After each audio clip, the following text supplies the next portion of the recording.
The bourbon was smooth. That was Marcus Langford's first thought as he settled onto the bar stool at Teresa's place one evening. He turned the glass slowly in his big hand, watching the amber liquid catch the warm light above the bar, and smiled to himself. A quiet smile. The kind a man allows himself when something finally goes right. It had been a long time since anything had gone right for him.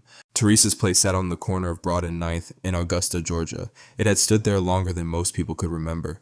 The bar itself was dark polished mahogany, worn smooth by decades of elbows and conversation. Old photographs lined the walls, civil rights marches, neighborhood celebrations, faces that had since grown old or passed on. The place smelled of oak and fried catfish and something that was neither quite perfume nor quite memory, but lived somewhere between the two. It was the kind of bar that made you feel you belonged the moment you walked through the door. Marcus belonged here more than most. At 54, Big Mark Langford was a hard man to miss. He stood 6'4" and carried 280 pounds the way a mountain carries snow. Naturally, without apology, his hands were the size of dinner plates. His shoulders could block a door frame. He had spent 11 years in the NFL as an offensive lineman, protecting quarterbacks for a living, and his body still remembered every hit. But his eyes were warm. That was what people noticed first. Once they got past the size, his eyes belonged to a man who genuinely liked people. He had earned that warmth the hard way. After football, after the knee surgery, and the slow fade from the sports pages, Marcus had come home to Augusta. He had taken a beat-up building on Walton Way and turned it into the Langford Community Center. 15 years of his own money, his own sweat, and more grant applications than he cared to count. The center ran after-school programs, job training workshops, and a summer basketball league that kept kids off the street through the long, hot months. It was not glamorous work. Nobody gave him a trophy for it, but every evening Marcus Langford sat at Teresa's bar and felt like a man who had done something worth doing with his life. Tonight, that feeling was stronger than usual. $200,000, Teresa Brooks said from behind the bar, shaking her head with a grin that creased her whole face. She was 61, small and sharp with silver-streaked locks and the kind of eyes that had seen everything twice. Boy, I remember when you were begging the city for 20. Don't remind me, Marcus said. You did it, though, she pointed at him. Don't forget that part. Walt Ellison raised his glass from the next stool, to Big Mark, who apparently still has some moves left in him. Marcus laughed and shook his head. Walt was 68, white-haired, with a soft Carolina accent and a laugh that belonged on a front porch. He had taught high school for 35 years and been Marcus's best friend for 20 of them. They had met at a neighborhood zoning meeting, both too stubborn to leave when it ran long, and had been friends ever since. The grant comes through and suddenly you're a comedian, Marcus told him. I was always a comedian, you just couldn't afford to laugh before. The bar hummed around them. A couple at a corner table shared a plate of wings. 2 older men played dominoes near the window. A birthday party of young women laughed in the back booth, someone holding up a phone to capture the moment. The television above the bar showed a college football game with the sound low. By every measure, it was a good night. Marcus was midway through a sentence about the new youth mentorship program when the front door opened. The noise that came in with the cold air was louder, looser, the kind that announces itself before it has a reason to. 3 men walked in. The 2 in back were younger, still in the shape the police department required. But the man in front owned the room the moment he entered it, or believed he did. Detective Harlan Crow, broad-shouldered, square-jawed, with a face that had probably been handsome once and now just looked hard. He was laughing too loudly at something one of the others had said. His eyes swept the bar the way a man sweeps a room when he expects to own it.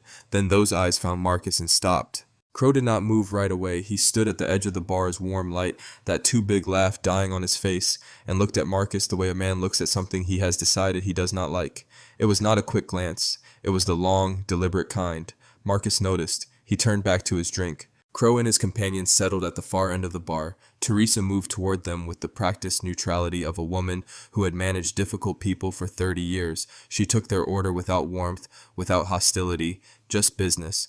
But Marcus caught the small tension in her shoulders as she turned away and filed it quietly. For a few minutes, nothing happened. The birthday party laughed in the back booth. Walt told a story about a former student that went nowhere and was funny anyway. Marcus finished his bourbon and thought about ordering another. Then Crow's voice cut across the bar. They make these stools extra wide down here, or is that a special request? The laughter from his companions was immediate, practiced, the kind that exists only to encourage. The bar went quiet in pieces. The domino players first, then the couple at the corner table, then Teresa, who stopped moving behind the bar entirely. Walt set his glass down. Marcus kept his eyes forward and said nothing. I'm serious, Crow said louder now. I'm trying to figure out the engineering in that situation. Marcus breathed slowly through his nose. He had heard this his whole life. He had learned that silence was not weakness. Sometimes silence was the strongest thing in the room. He stayed silent. Crow pushed off the bar and walked closer. His companions followed at a lazy distance, drinks in hand, already smiling. "You're Langford, right?" Crow said. "Big Mark. You're the one who got up in front of the city council and told them to cut our overtime budget. Said the money should go to some little rec center instead." He tilted his head. "My guys worked doubles for months, missed their kids' birthdays, and you decided you knew better." "I said what I believe," Marcus said quietly. He did not turn around. "Yeah," Crow stepped closer. "That's what bothers me." Walt leaned forward. "Friend, I think you've had enough for one night." Crow looked at him like something small that had made an unexpected noise. "Nobody asked you, old man." Then he picked up his glass and poured every last drop of whiskey directly over Marcus Langford's head. The bar stopped breathing. Whiskey ran down Marcus's forehead, over his eyes, along his jaw. It soaked into his collar and darkened his shirt. A single drop hit the bar with a small, sharp sound that seemed enormous in the silence. Marcus did not move. He sat perfectly still, both hands flat on the bar, his jaw tight. He was choosing, consciously, deliberately, not to rise to it. He reached for a cocktail napkin and pressed it slowly to his face. "I'm going to ask you to step back," Marcus said. His voice was low and even. "Just step back." Crow's smile curdled. Something in Marcus's composure, the refusal to explode, the quiet dignity of it, seemed to enrage him more than any outburst would have. "Ask me?" Crow said. "You don't ask me anything." And then he grabbed Marcus by the collar, both hands hard, yanking him half off the bar stool with the full force of a man who had never once been told no by anyone who mattered. Marcus caught the edge of the bar with one hand to keep from falling. Teresa shouted something. Walt was on his feet. One of Crow's companions took a half step forward. "Harlan," the younger officer said. Crow shoved Marcus backward. The bar stool screeched against the floor. Marcus caught himself, both feet planted, and held up one open hand, a clear visible signal. Stop. He was still trying to end it without contact, still trying to give this man a way out. Crow did not want a way out. He shoved him again harder. His forearm drove into Marcus's chest, backing him up against the bar. 10 seconds. That was how long Marcus Langford held himself back. Then something shifted behind his eyes. Not rage exactly, something quieter and more certain than rage. The decision of a man who had been patient long enough. He planted his feet, and with one short, controlled, open palm shove, straight from the shoulder, every pound of him behind it, he sent Harlan Crow stumbling backward off his footing and crashing hard to the floor. Glass shattered. The bar erupted. Crow hit the floor hard. For a moment he just lay there, blinking up at the ceiling of Teresa's place, with the stunned expression of a man whose body had received information his ego had not yet processed. His glass had shattered somewhere behind him. A bar stool was on its side. One of his companions had spilled his drink, catching himself mid-step. Then the bar erupted. Not in chaos, in applause. It started at the domino table and spread fast. The couple in the corner, the birthday party in the back booth. A man at the far end of the bar Marcus had never met stood up and clapped like he was at a football game. Teresa pressed both hands flat on the bar and exhaled so hard her shoulders dropped. Walt Ellison was on his feet with his glass raised. "That's enough of that," he said to nobody and everybody at once. Crow's two companions rushed forward. The younger one crouched to help him up. The other one, thick through the neck, stepped toward Marcus with something ugly moving across his face. "You just put your hands on a law enforcement officer," he said. "Your friend poured a drink on my head," Marcus said. "Then he grabbed me by the collar. Then he shoved me. Twice. He said it calmly, the way you state facts that do not require argument. I defended myself." "You're going to want to think very carefully about what happens next," the thick-necked one said. Teresa moved. She came around the bar with her tablet already in her hand, and the look on her face was not fear. It was the look of a woman who had been waiting 30 years for exactly this kind of moment and had the receipts to handle it. "Let me help you think," she said. She held the tablet up so Crow's companions could see the screen clearly. On it was the live playback feed from the bar's security system. 2 cameras, high definition. The footage was already rewound to the beginning of the incident. She pressed play. The bar went quiet again. This time it was a different kind of quiet. Everyone watched. The screen showed Crow walking over. It showed his mouth moving. It showed him pick up the glass. It showed every single drop of whiskey falling over Marcus Langford's head while Marcus sat completely still, hands flat on the bar, not moving, not retaliating. It showed Marcus pressing the napkin to his face. It showed him hold up his open hand. It showed Crow grab him by the collar and shove him. Twice. It showed everything. "I've had these cameras running for 2 years, Teresa said. She was speaking to Crow's companions, but her voice was loud enough for the whole bar to hear. 2 cameras, high definition, every angle covered. She looked at the thick-necked officer directly.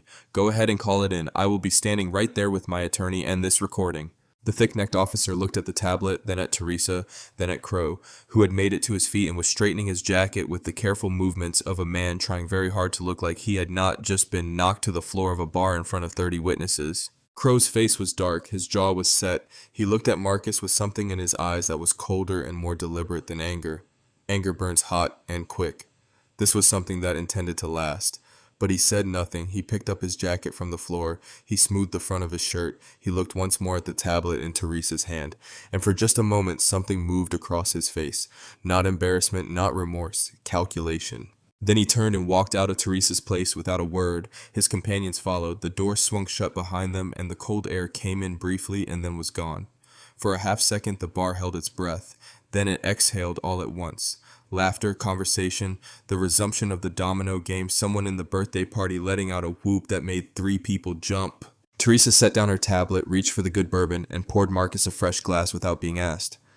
"On the house," she said. Marcus accepted it. He was still damp, his collar was still dark with whiskey, but he was smiling, slowly, then fully, the deep rolling laugh of a man who had faced something ugly and watched it walk out the door on its own 2 feet. Walt sat back down and raised his glass. "Engineering problem solved," he said. Marcus laughed and shook his head.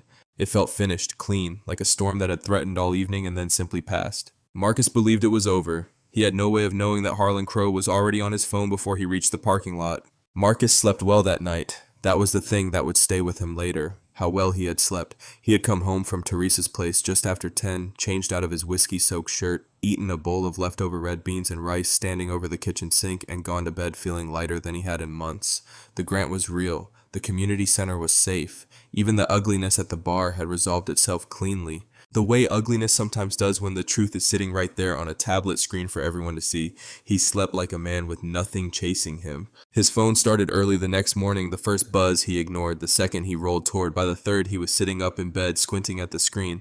And when he saw Quentin's name, he felt something shift in his chest, the particular alarm a parent carries for their child, regardless of the child's age. He answered on the 4th ring. "Dad." Quentin's voice was tight in a way Marcus recognized. His son was 24 and studying law at the University of Georgia. He had inherited his father's composure along with his father's broad shoulders. When Quentin's voice got tight, it meant something was genuinely wrong. "You need to look at your phone, right now." "I'm looking at my phone. I'm talking to you on my phone." "Pull up Facebook, pull up Twitter, pull up anything." A pause. "They beat us to it, Dad." Marcus put Quentin on speaker and opened Facebook. The Augusta Police Union statement was already everywhere, posted early that morning, which meant someone had been working on it since the night before. The language was careful and deliberate and made Marcus's stomach turn. It described an unprovoked attack on a decorated law enforcement officer by a large, aggressive individual at a local establishment. It mentioned that the officer had been off duty, attending a private celebration. It used the word aggressive 3 times in 4 sentences. It did not mention a drink. It did not mention a collar. It did not mention 2 shoves. Then Marcus saw the image. Someone had taken a still frame from Teresa's security footage. He could tell by the angle, the timestamp stripped from the corner, and cropped it down to a single moment, just one. Marcus's open palm connecting with Crow's chest. Nothing before it, nothing after, just a large black man with his hand on a white police officer. Isolated from every single second of context that explained why. The image was already attached to the union statement. It was already spreading. "Dad," Quentin again, "it's not just local." Marcus looked. 3 national conservative media websites had picked it up within the hour. The headlines were variations of the same thing. Ex-NFL player attacks decorated cop at Augusta bar. One of them had already generated hundreds of comments. He scrolled 3 comments deep and stopped scrolling. He set the phone face down on the nightstand and sat on the edge of his bed in the gray morning light. His hands rested on his knees. He looked at them, those big, familiar hands, and thought about how a single image could take something true and turn it into something that looked true in the opposite direction. That was the craft of it. That was what made it so effective. They had not lied exactly. The image was real. The moment had happened. They had just removed everything that gave it meaning. His phone began buzzing against the nightstand. Not calls, messages, notifications. The particular swarm that builds when something has found its audience. "You need to call your attorney," Quentin said. He had stayed on the line. "Today, Dad, this morning, not tomorrow morning." "I know. And I'm coming up." "You don't need to." "I'm already in the car." Marcus picked the phone back up. He looked at the image one more time. Crow's people had moved fast, and they had moved smart. And somewhere under the anger building in his chest, Marcus recognized, with the cool assessment of a man who had spent a decade reading defensive formations, that this had been the plan all along. The complaint at the bar had not been about humiliation. It had been about setup. The drink, the shove, the cropped image, the early morning statement. Harlan Crow had walked out of Teresa's place that night, calculating every step of this. Marcus stood up. He dressed slowly and deliberately, the way he always had before a game, not rushing, not panicking, thinking about what came next. Then he sat down at his kitchen table and dialed his attorney. Quentin was already on his way. The attorney's name was Bernard Pritchard. He was 60, thin, with reading glasses. He was always either putting on or taking off, and the kind of measured calm that came not from being unworried, but from having learned long ago that panic was expensive. He had been practicing law in Augusta for 32 years. Marcus had known him for 15 of them. Bernard Pritchard did not waste words, and he did not soften things he believed you needed to hear clearly. He did not soften this. Harlan Crow filed a formal criminal complaint this morning, Bernard said. He set a single printed document on the desk between them. Assault on a law enforcement officer. It's a felony charge in Georgia, Marcus.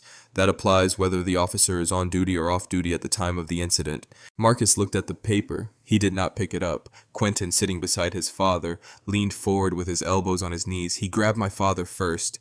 He shoved him twice. There's security footage that shows the entire... I know what the footage shows, Bernard said. He took his glasses off. The problem is, who is going to be standing between that footage and a courtroom? He folded his hands on the desk.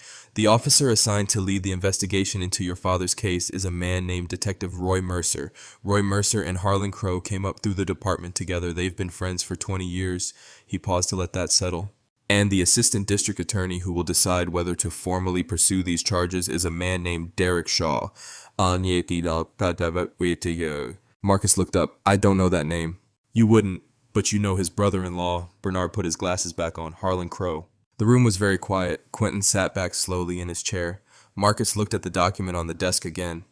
Really looked at it this time, and felt the full weight of what was happening arrange itself in front of him with ugly clarity. This was not a complaint filed in anger. This was a structure. Crow at the center, a friendly investigator on one side, a family member at the DA's office on the other. It had been constructed piece by someone who had done this kind of thing before. What about the footage? Marcus asked. Teresa has everything on camera, the whole incident from the beginning. Teresa's footage is currently our strongest asset, Bernard said carefully. But Crow's attorney has already contacted me this morning, informally. He suggested, and I want you to hear this word, he suggested there may be grounds to challenge the admissibility of that recording. He held up a hand before either of them could speak. I am not saying they will succeed, I am saying they intend to try. And with the judge likely to be assigned to any related hearings, I cannot promise you the outcome. Marcus said nothing. Outside Bernard's window, Augusta was going about its morning the way it always did. Traffic moving, people walking, the ordinary, indifferent business of a city that did not know and did not care what was happening in this particular office on this particular morning. There's something else, Bernard said. He looked at Marcus directly the way he always did when the news required it. Your community center's grant documentation contains a standard morality clause. A felony charge, not a conviction, Marcus, a charge, triggers an automatic funding review. Depending on how the board interprets their obligation, they may be required to suspend the grant until the matter is resolved. The words landed like something physical. $200,000, 15 years of work, the youth mentorship program he had just started planning, the summer basketball league, the job training workshops that had put dozens of people back to work in recent years alone, all of it sitting on the edge of a complaint filed by a man who had poured whiskey over his head and then planned the whole next morning before he hit the floor. Marcus stood up from the meeting 2 hours later, shook Bernard's hand, walked to his car, and sat in it for a long moment without starting the engine. That afternoon, the community center board held an emergency meeting. Marcus sat at the head of a table and watched 3 of his 7 board members exchange looks that told him everything about which way the wind was blowing. They were not bad people. They were scared people, which was sometimes more dangerous. No decision was made that afternoon, but the question had been asked out loud. And questions like that, once spoken in a room, have a way of not leaving. Marcus drove home alone as the sun went down over Augusta. The silence in the car was the heaviest thing he had carried in years. The weekend had not been kind. By Sunday evening, Marcus had changed his personal cell number twice. The first number he gave only to Quentin, Bernard Pritchard, and Teresa. The second he gave to nobody at all because by then it didn't matter. The community center's main phone line had received 11 voicemails since Saturday morning. 3 of them were ugly enough that Quentin had quietly saved the recordings without telling his father how bad they were. Marcus knew anyway. The next morning came gray and cold, the kind of morning that felt like a warning.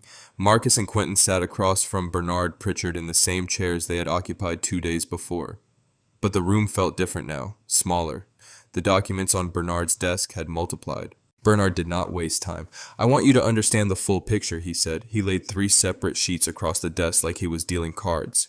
"Because what we are dealing with is not one man with a grudge. It is a network, and you need to see how it connects." He walked them through it methodically. Detective Roy Mercer, assigned to lead the investigation, had been Crow's partner for 6 years before moving to a different unit. They still golfed together on alternate Sundays. ADA Derek Shaw, Crow's brother-in-law, would have direct influence over whether formal charges were pursued and how aggressively. And the judge most likely to be assigned to any suppression hearings or preliminary motions was a man named Elias Thornton, who had been photographed twice at departmental charity events standing next to Crow with the comfortable proximity of old friends. Quentin stared at the sheets. So the man investigating it, the man deciding whether to prosecute it, and the man who would rule on the evidence, they all have a relationship with Crow. "That is an accurate summary," Bernard said. "That's not a justice system," Quentin said. "That's a circle." Bernard looked at him over his glasses. "Welcome to Augusta, son." Marcus had been quiet through all of it. He was looking at the papers on the desk, but his eyes had the distant focus of a man running calculations in his head.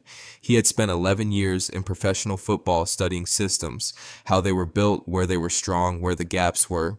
What Bernard was describing was a system, tight, layered, and designed specifically to protect one of its own. "How many times has he done this?" Marcus asked. Bernard paused. "Done what specifically?" "Filed complaints after he started something, used the system to flip the story." Marcus looked up. "How many times?" Bernard removed his glasses slowly. "That is a question worth pursuing," he said, "but I don't have that answer yet." Quentin did, or rather he knew who did. He had been thinking about it since Saturday morning, turning the name over in his mind the way you turn over a key when you're trying to remember which lock it fits. Violet Langston of the Atlanta Journal-Constitution. He had come across her work 8 months ago in a research paper he was writing for his criminal procedure class, a 3-part investigative series she had written on misconduct patterns in mid-sized Georgia police departments. She was meticulous, she was fearless, and she had been, according to the paper's archives, actively covering Augusta PD for the better part of 3 years. If anyone had already been pulling on Crow's thread, it was her. After the meeting, Marcus and Quentin sat in the car in Bernard's parking lot. Marcus was looking straight ahead through the windshield at nothing in particular. A woman walked past on the sidewalk pushing a stroller. A delivery truck rumbled by. The ordinary world doing its ordinary things, completely indifferent. "I want to reach out to a journalist," Quentin said. Marcus turned to look at him. "Her name is Violet Langston. She writes for the AJC. She's been covering misconduct in this department for years, Dad. If Crow has done this before, she may already have the documentation, and if she doesn't, she'll know how to find it." Quentin held his father's gaze. "We can't fight this thing in a closed room. They own the closed room. We need to bring it outside." Marcus was quiet for a long moment. He thought about the cropped image, the early morning union statement, the 3 connected men sitting between him and anything resembling a fair process. He thought about his community center and the kids who showed up every afternoon expecting the lights to be on. Then he nodded slowly. "Do what you need to do," he said, "but do it right." Quentin pulled out his phone before they reached the end of the block.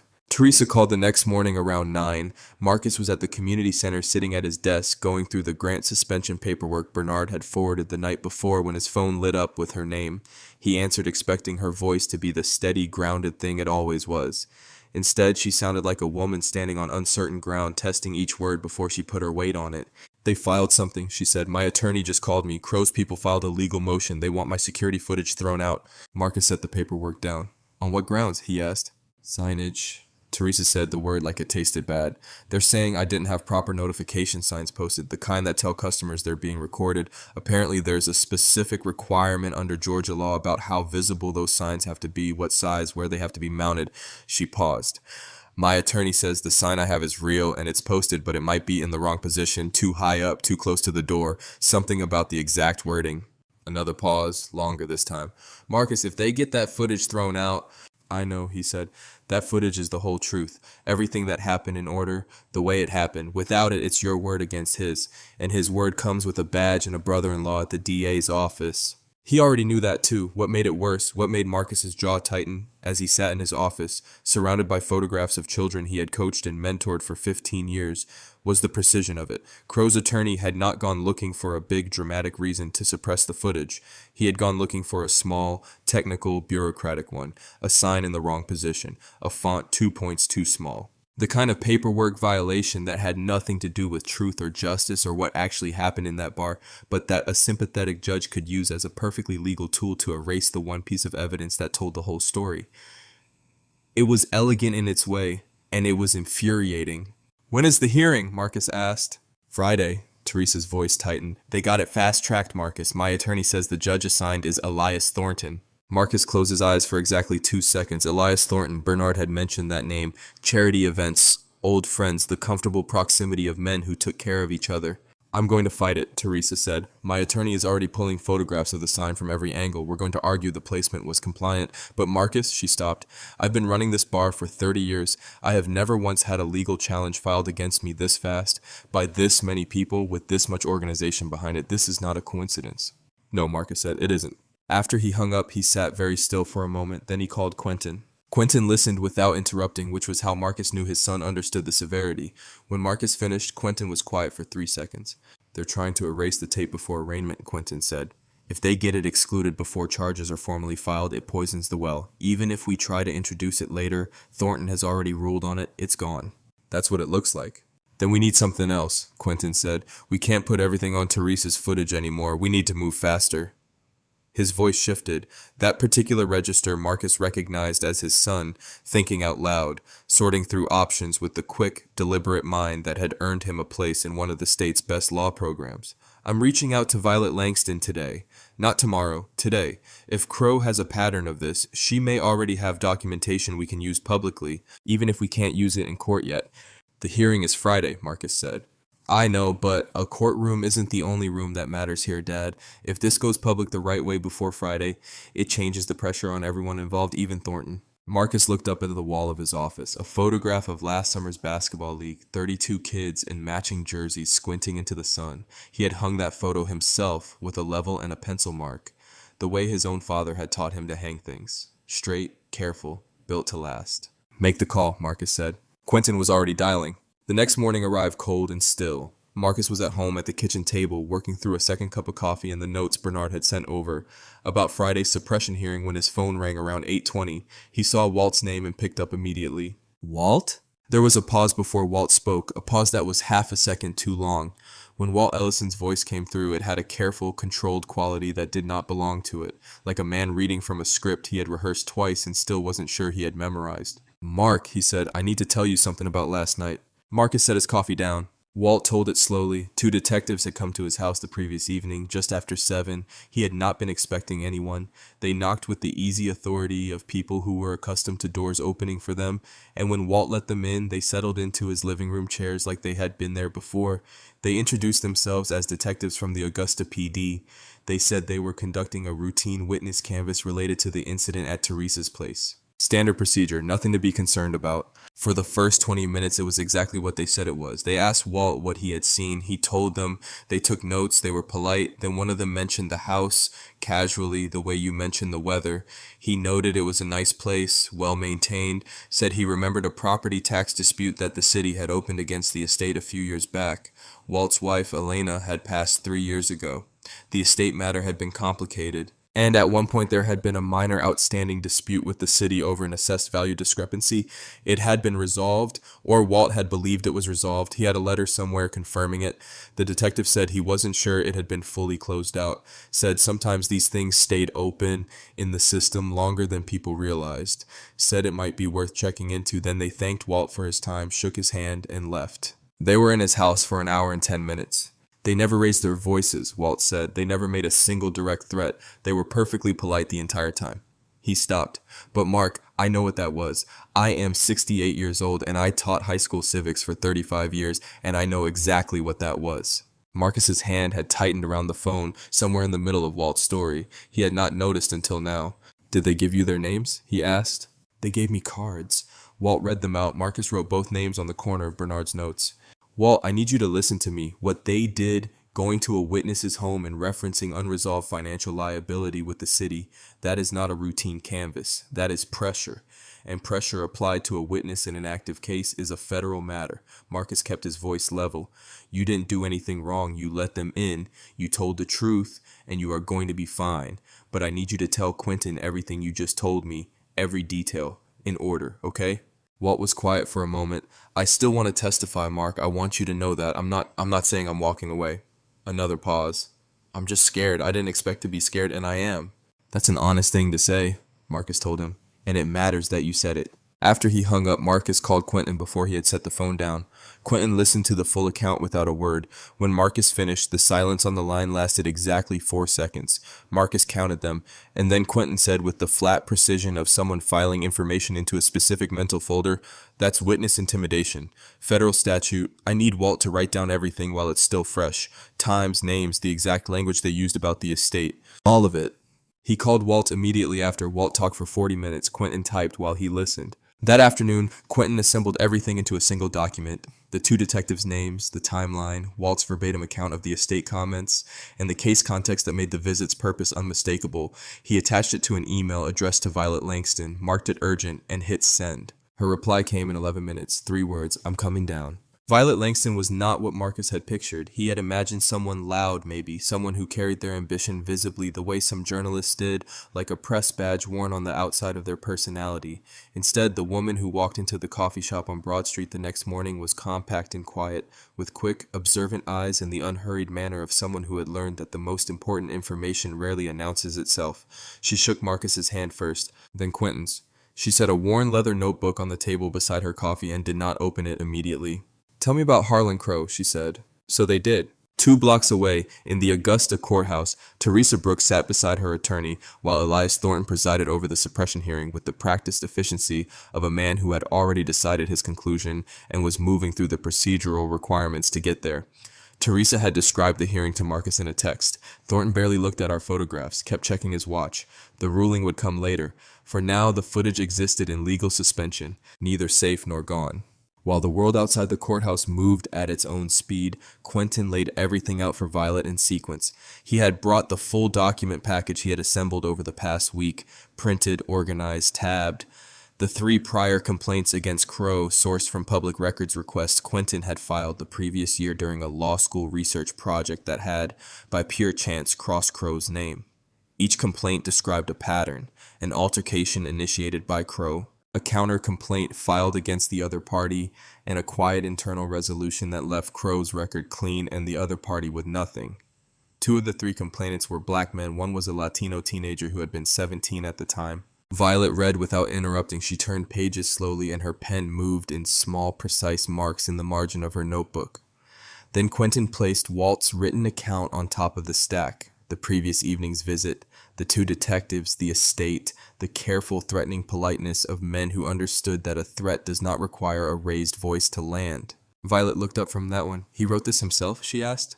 "The same night," Quentin said, "while it was fresh." She looked at it again, then she closed her notebook, folded her hands on top of it, and looked at Marcus directly. "I have enough for a preliminary piece," she said. "I want to be clear about what that means. It will document the prior complaints, the connections between Crow and the investigating officer and the ADA, and the witness contact. I will not print anything I cannot source." She paused. "But what I can source is significant, and I want to run it today." "Today?" Quentin said. "The suppression hearing is happening right now. Your arraignment is scheduled for next Thursday. If this story runs before that ruling comes down, it changes the environment. It changes what it costs people to keep moving in the direction they've been moving." She looked at Marcus. "I've been watching this department for 3 years. Crow's name has come up before. I just never had a case public enough to build around." She was quiet for a moment.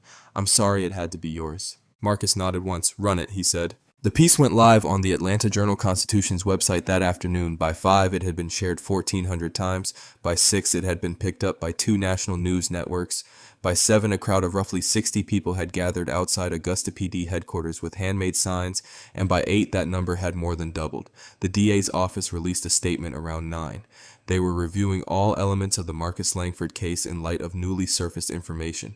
Around 9:15, Marcus's phone rang. It was a member of the grant board, not a cold, official voice this time, but the personal cell of a board member he had known for a decade.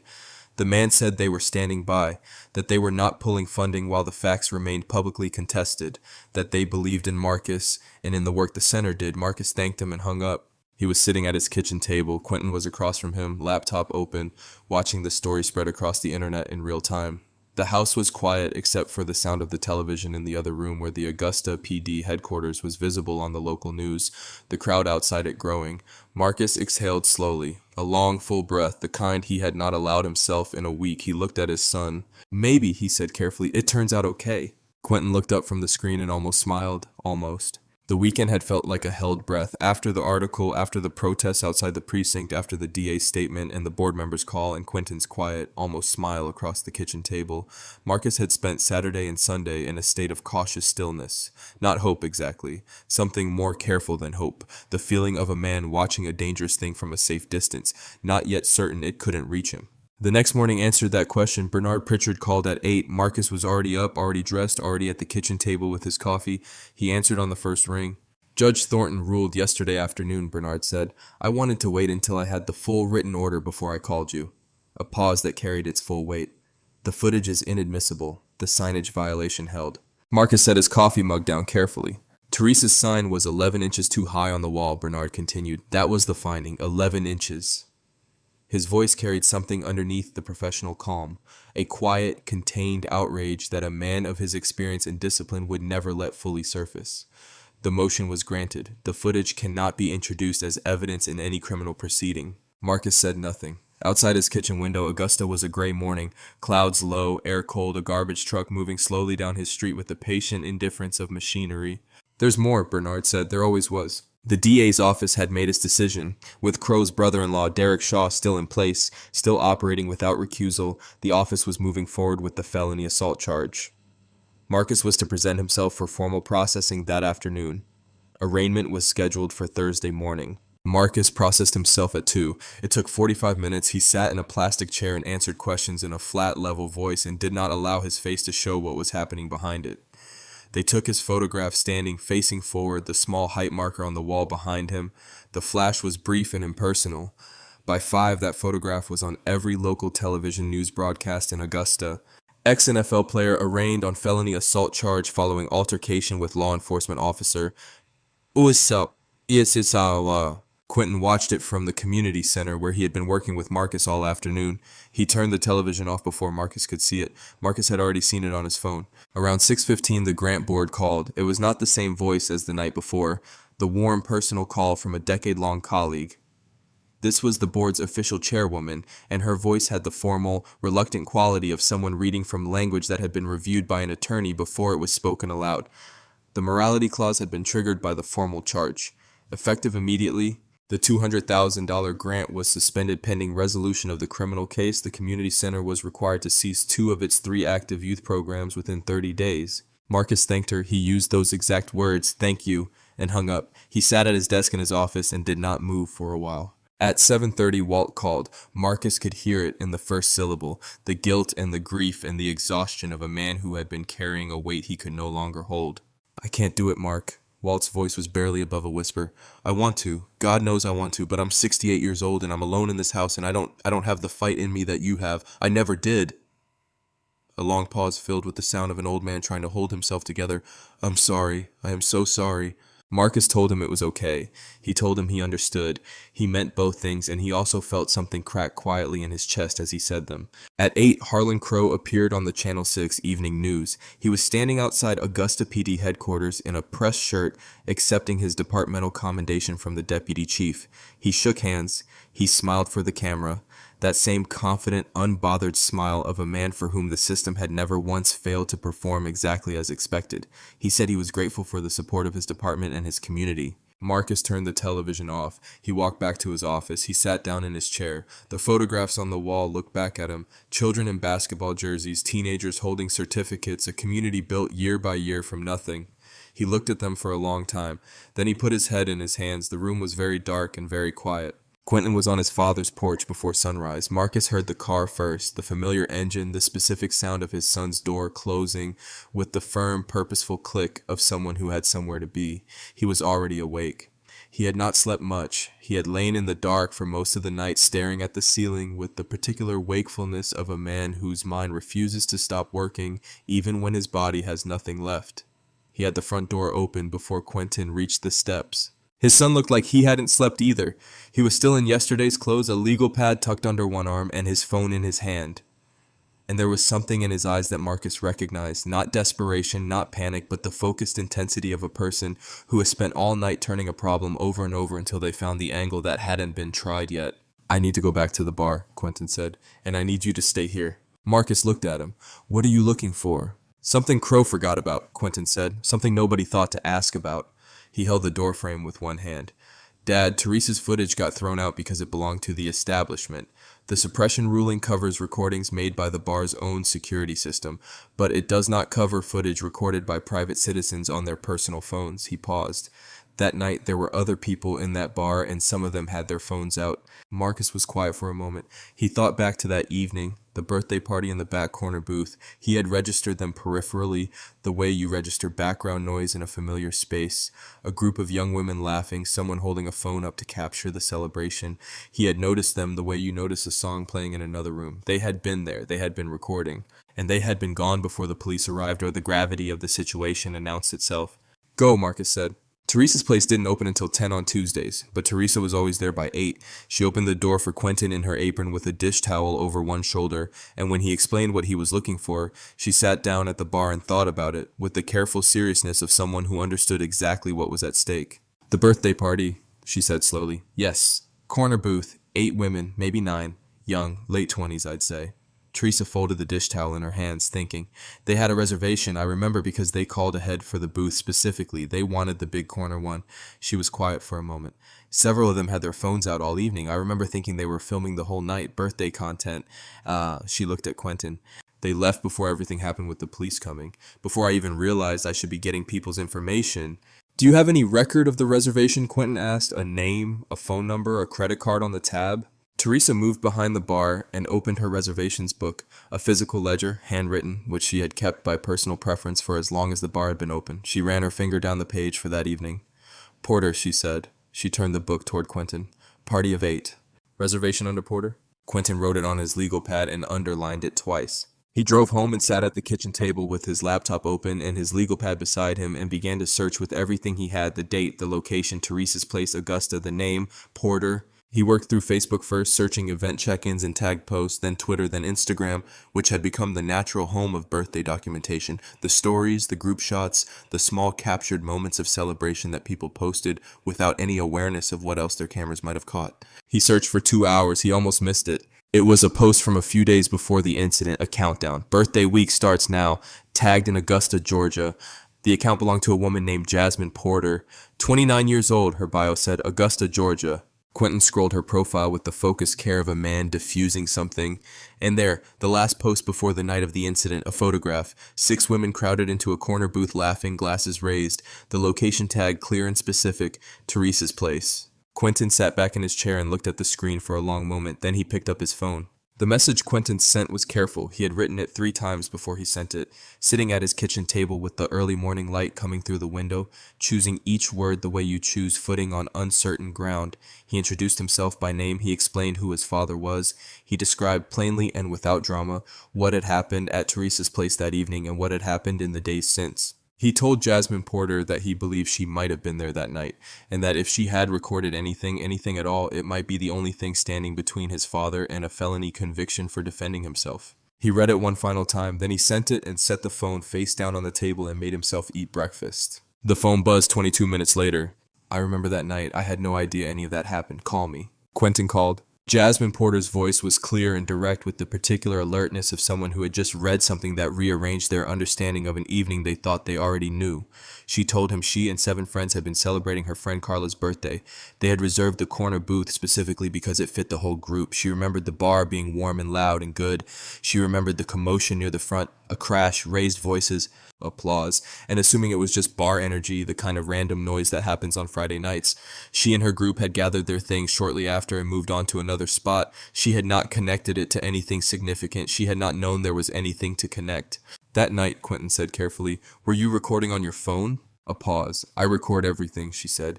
"Carla's birthday, I was getting it all, the toast, the group moments. I had my phone out pretty much the whole time we were there." Another pause, shorter. "The story expired off my Instagram the next morning. I didn't post most of it publicly, but I save everything to my camera roll before it disappears." Quentin's grip on the phone tightened.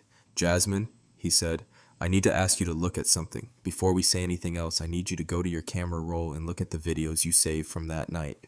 The silence that followed was 40 seconds long. Quentin counted them. "Oh," Jasmine said quietly. Just that one word, but the weight of it told him everything. They met that afternoon at a coffee shop on Washington Road.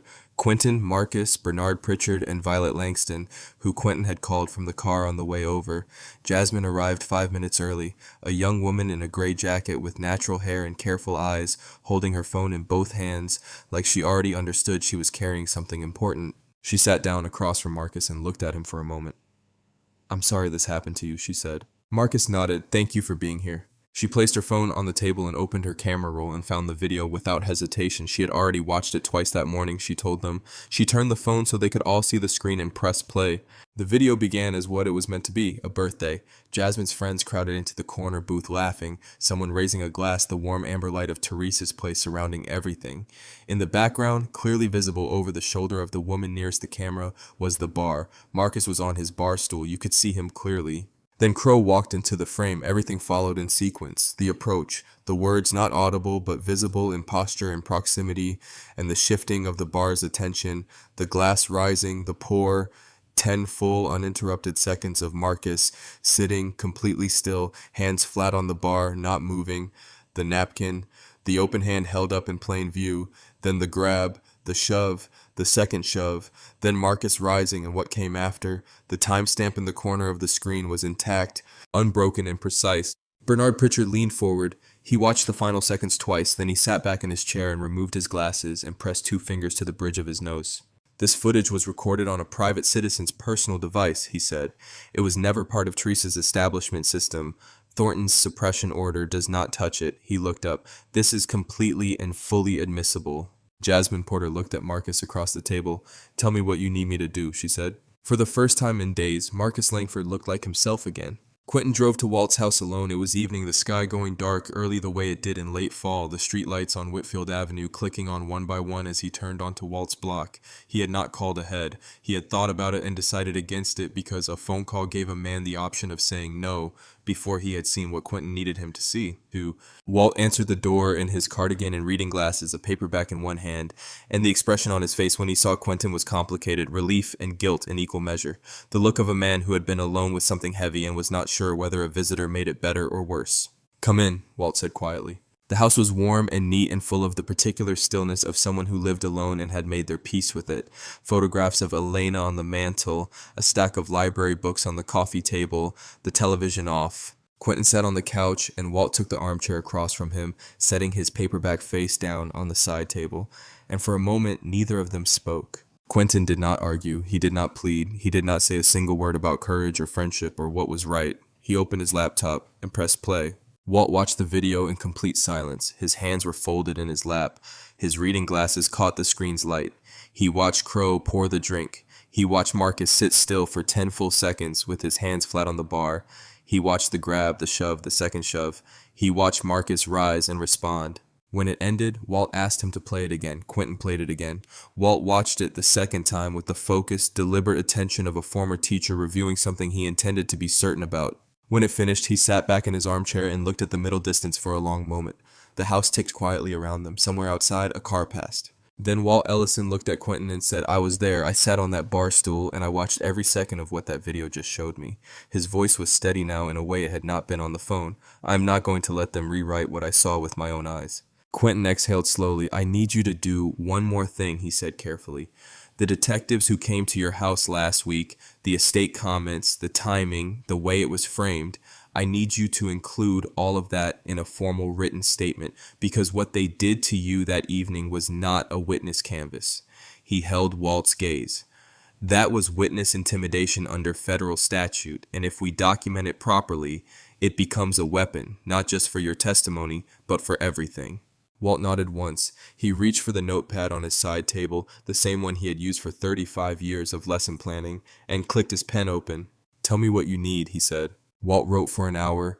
Quentin sat across from him and asked clarifying questions and wrote his own notes alongside Walt's account. Every detail, the time the detectives arrived, their names from the cards they had left, the specific language used about Elena's estate, the length of the visit, the careful politeness that made the threat more effective by never stating it directly. When Walt finished, he signed the bottom of the statement in the same deliberate cursive he had used to grade papers for 3 decades. Quentin drove home and called Lieutenant Maya Ellison.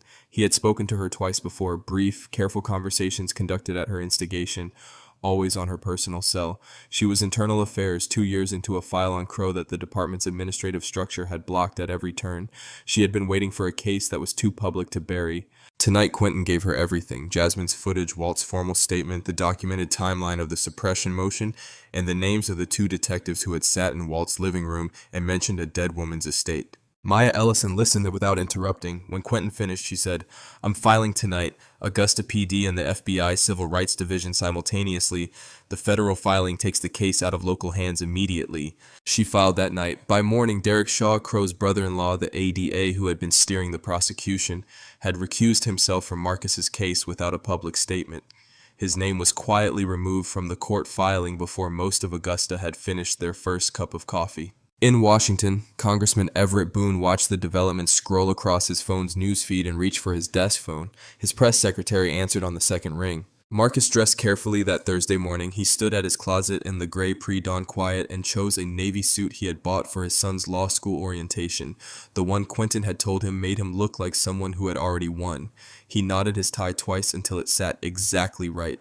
He polished his shoes at the kitchen table with the methodical patience of a man who understood that how you carried yourself into a room was its own kind of statement. Quentin arrived at 7. He looked at his father in the doorway and said nothing for a moment. Then he said, "Let's go." They drove to the courthouse mostly in silence. The radio stayed off. Augusta moved past the windows in the early morning light, gas stations opening, school buses pulling out, the ordinary machinery of a Thursday running its course without any awareness of what it contained. Then Quentin turned onto Green Street and Marcus saw them. 300 people. They lined both sides of the courthouse steps and spilled onto the sidewalk and into the street.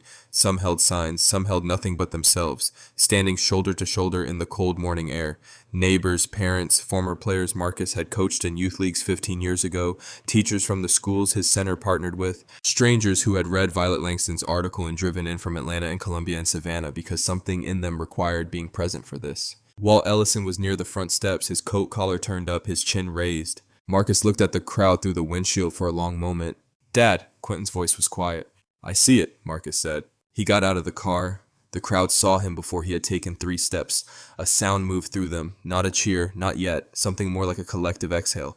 The sound of 300 people releasing something they had been holding. Someone started clapping. It spread fast. Marcus walked through it with his head up, acknowledging faces as he passed, touching a shoulder here, moving toward the courthouse doors with the measured dignity of a man who had dressed for exactly this moment.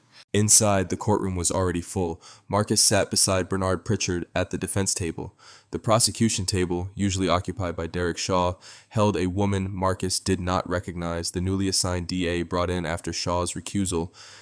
Her name was Angela Marsh, and she had been handed this case 48 hours ago with a full evidence package, a federal inquiry active in parallel, and Jasmine Porter's footage already submitted to the court record by Bernard Pritchard the previous afternoon. She had reviewed it the same night she received it. Judge Elias Thornton was not presiding. Thornton had been quietly reassigned the evening before. The federal civil rights filing had cast sufficient shadow over his prior rulings and related motions to make his continued involvement untenable. The judge who entered the courtroom that morning was a woman Marcus had never seen before. She moved efficiently without ceremony and called the proceeding to order with the brisk authority of someone with a full docket and no interest in theater. Angela Marsh stood before the opening statements could begin. "Your Honor," she said, "the state moves to dismiss all charges against Marcus Langford with prejudice." The courtroom went very still. The state has reviewed newly submitted video evidence from an independent source corroborated by a signed eyewitness statement that establishes clearly and unambiguously that Mr. Langford acted in self-defense following physical aggression initiated by the complaining party. She set the document on the bench. The state finds no basis on which to proceed. The judge reviewed the motion for 90 seconds. "Motion granted," she said. "All charges against Marcus Langford are hereby dismissed with prejudice. Mr. Langford, you are free to go." 4 words. "You are free to go." Marcus sat completely still for exactly one breath. Bernard put a hand on his arm. Then Marcus stood, buttoned his jacket, and walked out of that courtroom with his head exactly as high as it had been when he walked in. Quentin was waiting at the bottom of the courthouse steps. He had come outside to be there for this specific moment. And when Marcus pushed through the doors into the morning sunlight, the crowd erupted. Fully, completely. The sound of 300 people releasing everything they had been carrying all week. Marcus walked down the steps and his son met him at the bottom, and they held each other the way fathers and sons hold each other when something almost took one of them and didn't. The cameras caught all of it. Then, at the edge of the crowd, Lieutenant Maya Ellison appeared. Beside her stood two federal officers in dark jackets. Between them, having arrived at the courthouse expecting to watch Marcus arraigned, stood Harlan Crow. Maya Ellison met Marcus's eyes across the crowd. She gave him one small nod. Then she turned to Crow and the cuffs went on. The crowd saw it happen. The silence lasted exactly 1 second. Then they roared. The charges came down that afternoon like a hammer. Racially motivated assault with a federal hate crime enhancement, misconduct in the office, conspiracy to obstruct justice. 3 counts. Each one a brick in a wall that Harlan Crow had spent 20 years building around himself, now stacked against him instead. His attorney released a statement by noon that said very little and convinced nobody. The police union, which had published its passionate defense of Crow 9 days ago with the confidence of an organization that had never once been held accountable for being wrong, posted a 4-line retraction on its website that afternoon and hoped nobody would notice the difference in the font. Everybody noticed. At 3, Augusta's police chief stood in front of cameras in the department's main briefing room. He was a careful man by nature, someone who chose his public words the way a surgeon chose instruments, and today he chose them with the particular precision of a person who understood that the FBI was watching. He announced that Detective Harlan Crow's departmental commendation, presented on camera just 3 days prior, was formally and permanently revoked. He announced that 2 officers who had accompanied Crow to Teresa's place that evening were suspended with pay pending their own conduct investigations. He said the department was committed to accountability. He did not say Crow's name more than once. At 4:15, the grant board convened an emergency conference call. Several of its members had watched the dismissal hearing live on their phones from their offices. The chairwoman, who had delivered the suspension notice in her careful attorney-reviewed language just days before, now spoke in her own voice without a script. The $200,000 was reinstated effective immediately. The suspended youth programs would resume. The community center's funding was restored in full. Quentin, sitting at his father's kitchen table with his laptop open, was still reading the board's confirmation email when his phone rang. An Atlanta area code he didn't recognize. He answered. It was the director of a philanthropic foundation that had been following Violet Langston's coverage since the first article ran. They had been watching the case develop and had held an emergency board vote of their own that morning. They wanted to make a matching donation to the Langford Community Center, $100,000. Quentin sat very still for a moment. Then he said professionally and calmly, "Yes, we accept, thank you." He hung up and called Violet Langston immediately. Her full investigative piece, 4,000 words, fully sourced, documenting the complete pattern of Crow's misconduct across 7 years, the buried complaints, the intimidation of witnesses, the family connection to the ADA's office, and the deliberate campaign to reframe a black man's act of self-defense as a criminal assault, went live in the Atlanta Journal-Constitution at 5. By 6, it had been shared 40,000 times. By 7, it was on the front page of the paper's national edition. By 8, 3 television networks had requested Violet for morning show appearances. A second foundation called Quentin at 8:30, another 100,000. Teresa's place filled up that evening the way it only filled up for things that mattered. People came without being invited because they knew, the way communities know things, that this was the place to be. Walt Ellison arrived early and claimed the same bar stool he always claimed, and sat in it with the straight back of a man who had found something he had briefly lost. Lieutenant Maya Ellison came in at 7, off duty, in her own clothes, and sat at the far end of the bar and accepted one drink from Teresa without ceremony. Jasmine Porter came with 3 of the women from Carla's birthday party. Violet Langston arrived with her notebook in her bag and left it there all evening. Congressman Everett Boone sent word that he would be in Augusta the following week. Bernard Pritchard stayed for 2 hours, which was 2 hours longer than he usually stayed anywhere that wasn't a courtroom. The community center now had $340,000. At 9, Teresa reached beneath the bar and brought out the good bourbon, the bottle she kept for moments she decided were worth the bottle. She poured a glass and set it in front of Marcus without a word. The bar went quiet. Not the nervous quiet of that evening 10 days ago when a man had poured a drink over another man's head and the room had held its breath, waiting to see what the world would do about it. This was a different quiet, the warm, full quiet of people who had gathered around something that had come out right. Marcus looked at the glass. He picked it up slowly and turned to face the room. Every face in it, Walt and Quentin and Teresa and Maya and Jasmine and Violet and people whose names he didn't know but whose presence he felt like something solid at his back. He thought about the evening that started all of this, about whiskey running down his face while a bar full of people watched, about a cropped image in an early morning press statement and a judge who ruled on 11 inches of wall space, about his son driving through the night and an old teacher finding his spine and a young woman who saved everything to her camera roll. He raised the glass, the bar leaned in. "They thought they could drown me," Marcus said. His voice was quiet enough that the whole room had to be still to hear it. "Turns out they handed me the thing that floated me." He drank. Teresa's place shook with what came next.